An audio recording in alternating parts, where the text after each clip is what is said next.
Hi, my name's James and I'm a third year electronics student at the University of Southampton. Today we'll be exploring op-amp based summing amplifier circuits using the music mixer kit provided by the UK ESF. The op-amp is situated at the top half of the board. A summing amplifier is an example of a negative feedback configuration of an op-amp circuit. We create negative feedback in such circuits by adding resistor R3 here. It's connected between the op-amp's output and its inverting input, given by this little minus sign here. The presence of this resistor gives the circuit a finite gain.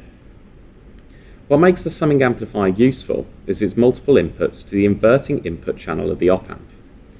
In this case, we have two input channels, input 1, input 2. This circuit acts to add the signals together after multiplying each by a unique gain based on the values of resistors R1 and R2 respectively for input 1 and input 2. In this experiment, I'm using my phone to generate an input signal. The signal comes out of my phone here through an aux cord into the splitter, which is provided in the kit.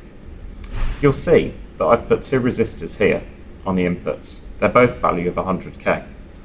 In order for this experiment to work properly, you always need connections here. Without them, the inputs won't be able to reach the op-amp and you won't see anything out of your circuit. If you look carefully at my phone screen, you'll see that I have two channels, one at 440 Hz and the other at 220 Hz, and they're both producing sine waves of equal amplitude. I'll show you what that looks like now on the oscilloscope. If you look at the output on the scope, you'll see that the yellow channel is the 220 Hz signal, and the blue channel is the 440 Hz signal. You'll see that it takes the blue channel half the duration of time as it does the yellow channel to complete one full cycle. I'll now turn on the circuit so that you can see exactly what happens with our summing amplifier. It's important that there's a AA battery in the back, otherwise this board has no power. To turn on your circuitry, you just simply click the on switch across and the green LED should light. Now that we've connected everything together and I've turned on the board, you can see that we have an output signal given here on the purple channel. This signal comes from the sum of the 220 Hz and 440 Hz sine wave to give a more complex looking wave. You can see now why we say that this circuit is used in analog audio mixers, as you can literally add sine waves together to get more complex signals.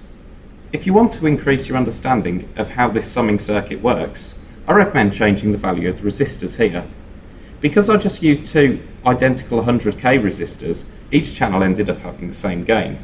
If you change the ratio of these resistances, or just change their values, you'll see that this actually changes the overall gain of each channel, and you'll get different things on your output. Also, what might be quite fun is instead of using a scope, just connect this to a speaker.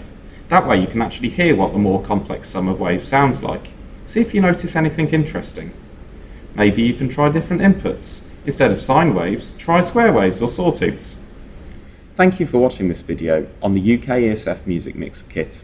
We hope you learned something about summing op-amp circuits and their applications. Feel free to check out our other videos using this kit and see what else it can teach you. Thank you, and we'll see you soon.